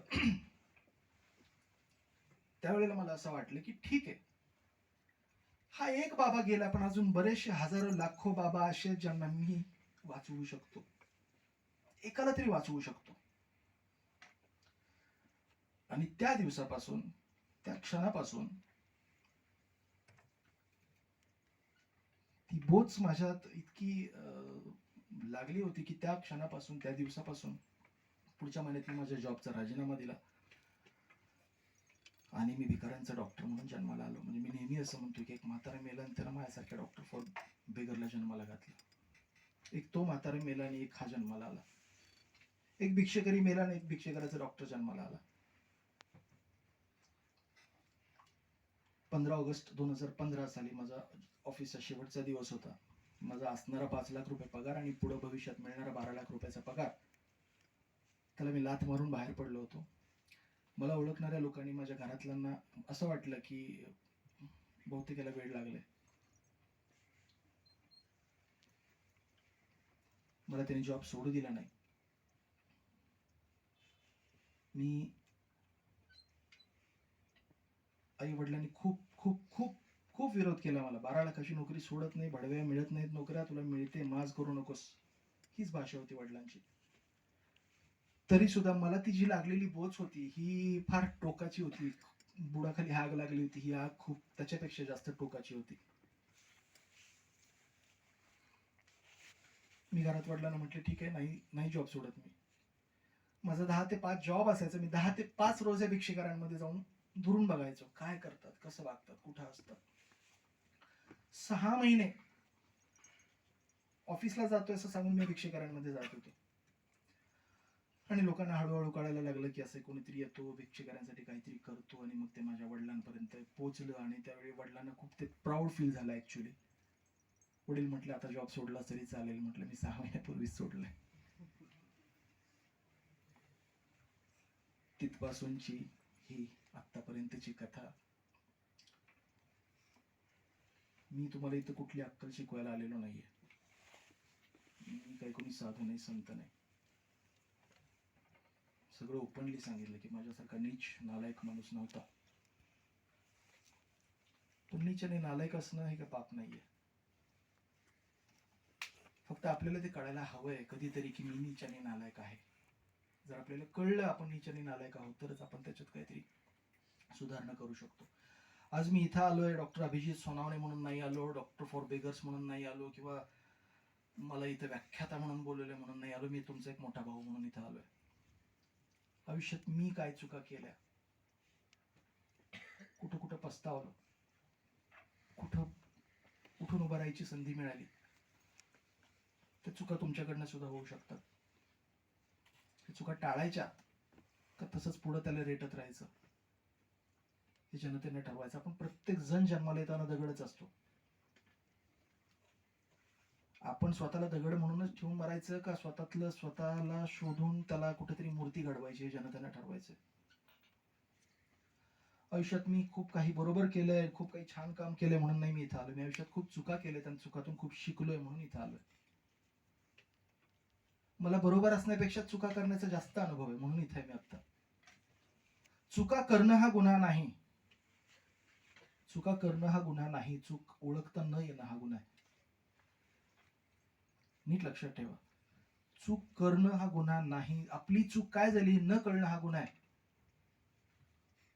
आपली चूक पुढच्या खेपेला नाही सुधारणं हा गुन्हा आहे. 30 चूक परत परत करणं हा गुन्हा आहे. एकदा कळलं हे चूक आहे, त्याच्यात सुधारणा केली उत्तम, ते यश आहे तुमचं. पण आता कळतंय तुम्हाला मी चुकले, तीच चूक पुन्हा दुसऱ्या याच्यात सुद्धा तुम्ही तीच चूक केली, तो गुन्हा आहे. चुका करणं हा गुन्हा नाही. चूक न स्वीकारणं, चूक स्वतःची न कळणं आणि त्याला पुन्हा रेक्टिफाय न करणं म्हणजे गुन्हा आहे. चुका करत राहा. फक्त मागची चूक परत नाही करायची. नवीन चुका करत राहा. नवीन चुका करत राहा. त्यातून प्रत्येक वेळेला नवीन काहीतरी शिकता येतं. पण जेव्हा आज चुकते ती आजची चूक शोधून ती चूक पुन्हा नेक्स्ट टाइम नाही झाली पाहिजे. पडणं हा गुन्हा नाही. उठून न उभं राहणं हा गुन्हा आहे. हारणं हा गुन्हा नाही. जिंकायची इच्छाच न ठेवणं हा गुन्हा आहे. आयुष्यात जेव्हा कधी डिप्रेशन येईल, आयुष्यात ज्या वेळेला कधी मार्क कमी पडतील, आयुष्यात कधी जे हवंय ते तुम्हाला जेव्हा मिळणार नाही त्यावेळेला तुम्ही मला आठवा. एक हा एवढा नालायक माणूस जर हे करू शकतो तर मी तर याच्यासारखा नाहीच आहे. मी काहीही करू शकतो. ही जिद्द तुमच्या स्वतःमध्ये जागवा. कुठं माझा बाप मला म्हणायचा की तुला काय करू, तुझं सगळं आयुष्य अंधार आहे रे पुढचं, मला बाप म्हणून खूप काळजी वाटते तुझी. तोच बाप माझा आत्ता मला डोक्यावर आणि खांद्यावर घेऊन नाचतो. आपण मगाशीच म्हटलं, आपण सगळेच जगड असतो. स्वतःतली मूर्ती स्वतः शोधायची. मला शोधायला अजनाळकर सरांनी मदत केली, त्या बाबांनी मदत केली. तुमच्या बाबतीत हे होईलच असं याची गॅरंटी नाही काही. प्रत्येक वेळेला बाहेरनं कोणीतरी येईल आणि मला घडवून जाईल अशी अपेक्षा ठेवू नका. दारू, तंबाखू, सिगरेट, बिडी, मावा, गुटखा सगळ्याची नशा करून झाली. गांजापर्यंत करून झालंय ज्यावेळी मी त्या यांच्यात होतो. ह्या सगळ्याची नशा खूप थोडीशी असते मित्रांनो. खूप थोडा वेळ असते ही नशा. दारूची नशा, सिगारेट, मावा, बिडी सगळ्याची नशा खूप थोडी असते. एखादं नागडं जर पडलेलं असेल ना थंडीत कुडकुडत, त्याच्या अंगावर घालून बघा, त्याच्या डोळ्यात काय दिसतं बघा. तो त्याच्या त्या डोळ्याने तो तुमच्याकडे ज्या भावनेने ज्या प्रेमानं बघतो ना, तेव्हा पण एक नशा येते यार. तेव्हा सुद्धा एक नशा येते. करून बघा. पोरग रडत असेल, एखादं नागड उघडं, त्याला भूक लागलेली असेल, त्याच्या तोंडात काहीतरी घाला, दूध पित असेल तर दूध द्या, किंवा खात असेल तर त्याला अर्धा चतकोर भाकरीचा तुकडा द्या. ते पोरगाच्या वर रडायचं थांबते आणि त्याची ती आई जी असते त्याला सावरणारी, त्या आईच्या डोळ्यात बघा. ती तुमच्याकडे किती मायेनं किती प्रेमानं बघते. तुम्हाला तुमच्या आईपेक्षा ती जास्त प्रेमळ वाटेल. तिच्या डोळ्यातनं जे भाव येतात ना यार, त्यांना नशा येते. आयुष्यभर टिकते.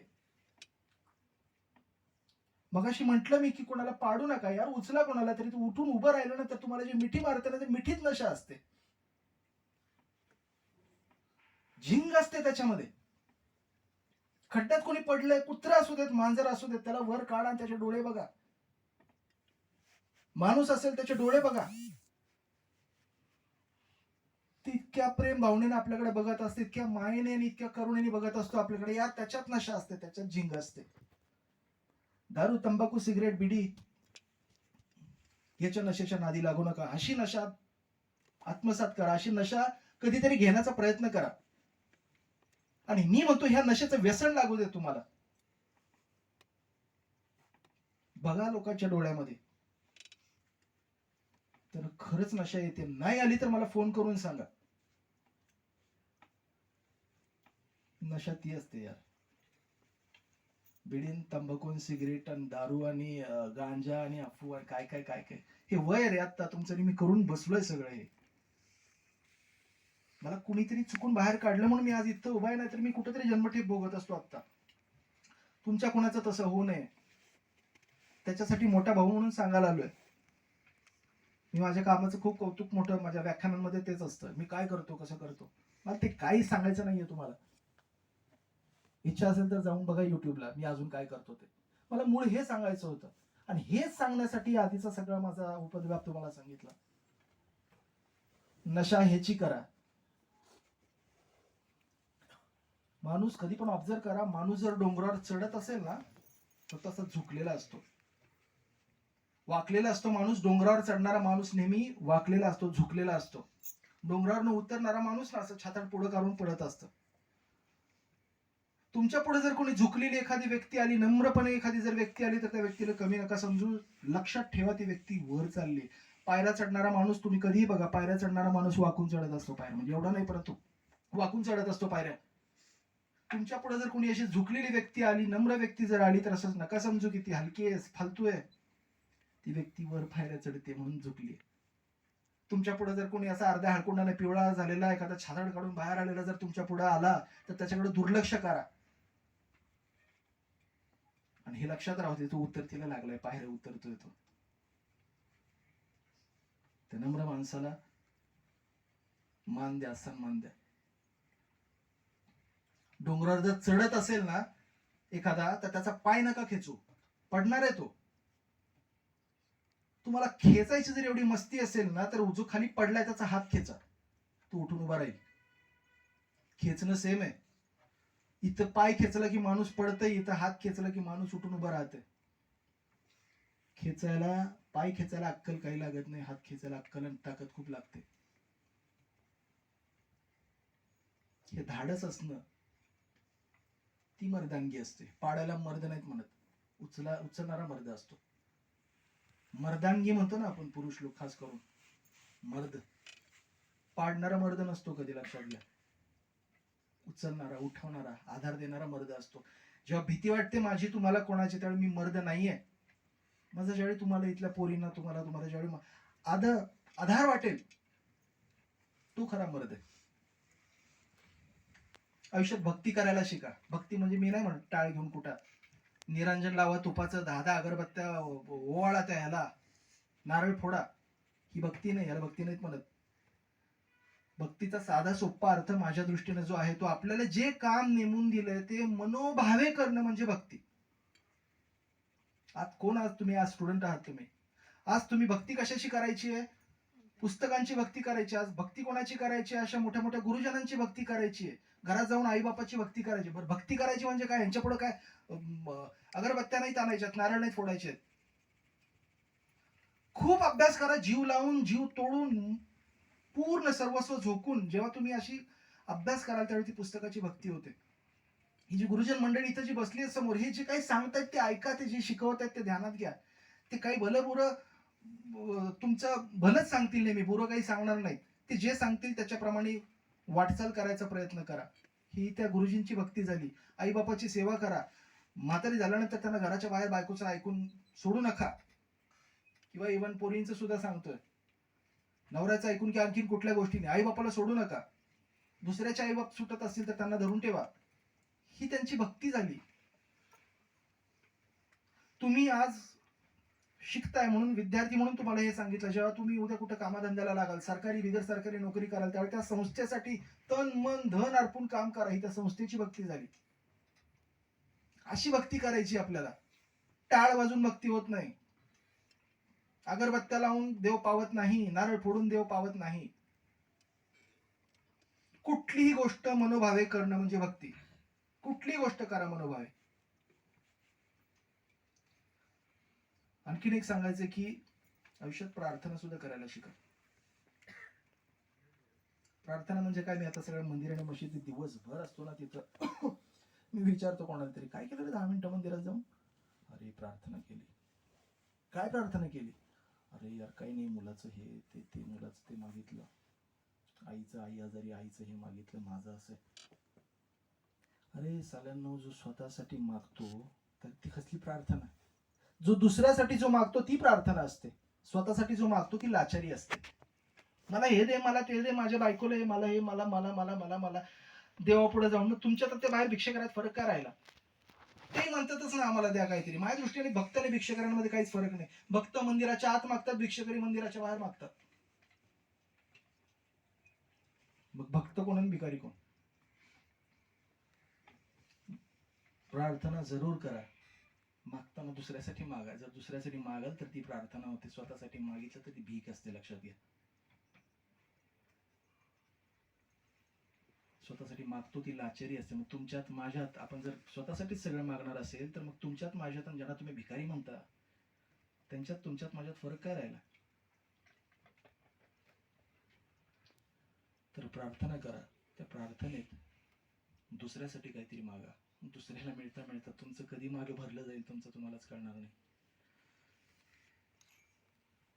लोक मला म्हणतात, डॉक्टर तुम्ही कुठल्या मंदिरात जाता, तुम्ही कुठल्या मशिदीत जाता, तुम्ही कुठल्या धर्माचे, तुम्ही कुठल्या जातीचे, तुम्ही काय हे ते पंथ.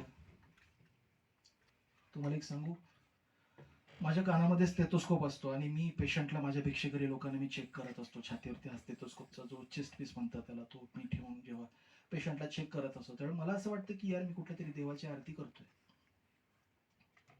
जेव्हा मी माझ्या पेशंटला, माझ्या भिक्षकरी समाजाला ज्यावेळी मी गोळ्याने औषधं देत असतो त्यावेळी मला असं वाटतं की मी कुठल्या तरी देवाला नैवेद्य वाहतोय. जेव्हा खूप मी यांच्यासाठी काही करत असेल त्यावेळेला ते मला खूप जवळ येऊन गालावर, डोक्यावर, पाठीवर हात फिरवतात, हक करतात, जवळ घेतात, मिठी मारतात. त्यावेळेला मला वाटतं यार प्रत्यक्ष अल्लाह, ईश्वर, येशू, कोण कोण देव आहे ते सगळे ह्यांच्या रूपात येऊन जर मला मिठी मारत असतील तर मला अजून कुठल्या मंदिरात आणि कुठल्या मशिदीत जाऊन आता मला देव शोधायचा राहिला, सगळे तर मला इथंच येऊन भेटले.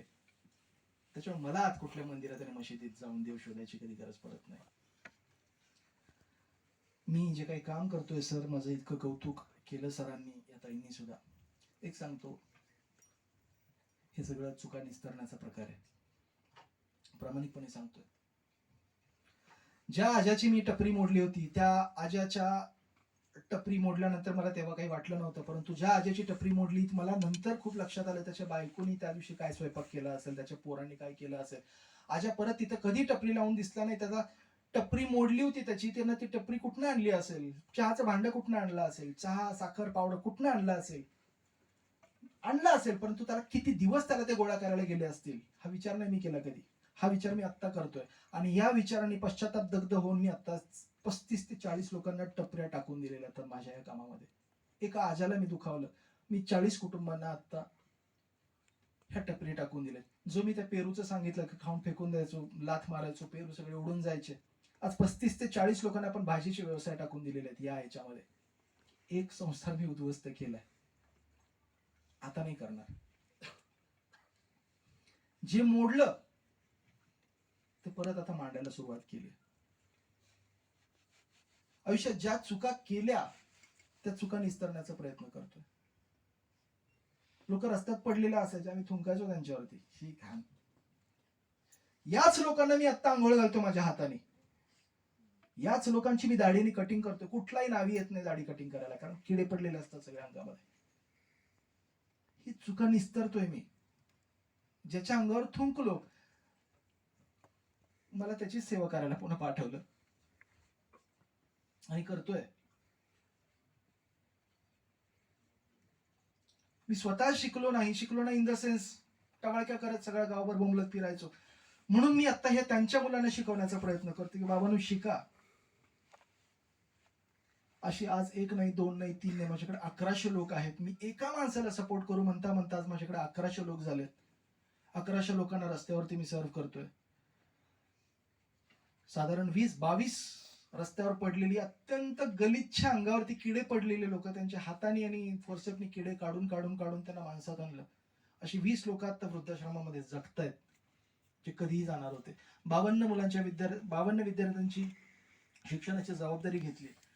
लोकांना दिसत नाही, ऍक्सिडेंट होतात, त्यांचे ऍक्सिडेंट होऊ नये त्याच्यासाठी आपण 550-600 पेक्षा जास्त शिक्षकांच्या डोळ्यांचे ऑपरेशन केले. एका डोळ्याच्या ऑपरेशनला साधारण 50,000 ते 55,000 रुपये लागतात.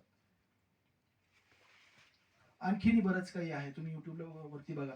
हे मी सांगितलं याच्यासाठी की हे काम मी एकटा करत नाहीये. हे सगळं काम जे काही आहे ते समाज, माझ्या कामाचे 2 पाय आहेत. एक माझी बायको, जी मला म्हटली होती 2015 साली, सोड तुझा 5 लाखाचा पगार, सोड तुझा 12 लाखाचा पगार, जा जाऊन बस बेकार. हे बोलायला खूप गट्स लागतात पोरींनो. नवऱ्याला 5 लाख रुपयाची आणि 12 लाख रुपयाची नोकरी सोड म्हणायला खूप लागतं काहीतरी. म्हणून मी तिचा ऋणी आहे, आणि या व्यासपीठावर मी तिला सादर प्रणाम करतो की तिच्यावरती मी, माझ्या 2 पायांपैकी 1 पाय तिचा आहे. दुसरा पाय जो आहे तो समाजाचा. समाज म्हणजे तुम्ही सगळी मंडळी. ही सगळी मंडळी मला कुठल्या ना कुठल्या स्वरूपात मदत करत असतात. जिवंत उदाहरण बघायचं झालं तर इथं BG जाधव सर आहेत, शारीरिक आर्थिक मानसिक पंडित सर आहेत, शारीरिक आर्थिक मानसिक अशा स्वरूपात ही सुद्धा मंडळी मला मदत करतात. या माझ्या कामाच्या माध्यमातूनच सरांची माझी ओळख झाली. तर हा समाज आहे, ह्यांच्या खांद्यावरती मी आहे, आणि ही लोक माझे पाय आहेत. हे आहेत, मनीषा आहे म्हणून मी उभा आहे. माझं वैयक्तिक कर्तृत्व याच्यात काही नाही. मी थांबतो. मी जे काही बोललो मनापासून बोललो. मी याच्यात कुठलंही व्याख्यान देण्याचा आविर्भाव आणला नाही. मी तुमचा भाऊ याच नात्याने मी बोललो. एखादा शब्द मागं पुढं वावगा झाला असेल, तुमच्याशी कनेक्ट होण्याच्या दृष्टीने खूप गरजेचं होतं ते. एखादा शब्द मागं पुढे वावगा काही आला असेल तर मला मोठा भाऊच आपल्या म्हणून मला मनापासून माफ करा. मी माझ्या ह्या व्याख्यानाचा एंड या शब्दाने करतोय की मी जे जे काही बोललो त्यातलं जे चांगलं असेल ते घ्या, वाईट काय असेल सोडून द्या. वाईट सोडू नका, परंतु वाईटानं कसं वाईट होऊ शकतं ह्या गोष्टींचा विचार करा, जे चांगलं असेल ते घेण्याचा प्रयत्न करा. मी किशोर कुमारच्या गाण्यांच्या 2 ओळींनी माझ्या या व्याख्यानाचा शेवट करतोय. सर याला इको देता येईल का थोडा? नाहीये, प्लेन आहे का? बरं ठीक आहे. काही बडबड केली ते ऐका नाही ऐकलं लक्षात ठेवा. जे काही चांगलं आहे ते या अर्थाच्या 2 ओळी मला येताना आत्ता सुचल्या, त्या फक्त म्हणतो आणि मी थांबतो. चलते चलते मेरे ये गीत याद रखना, कभी अलविदा ना कहना, कभी अलविदा ना कहना. मधूनच दुसरा कडव घेतो. बीच राह में दिलबर बिछड़ जाए कहीं हम मगर, और सुनी सी लगे तुम्हें जीवन की ये डगर, हम लौट आएंगे तुम यूं ही बुलाते रहना, कभी अलविदा ना कहना, कभी अलविदा ना कहना. थँक्यू.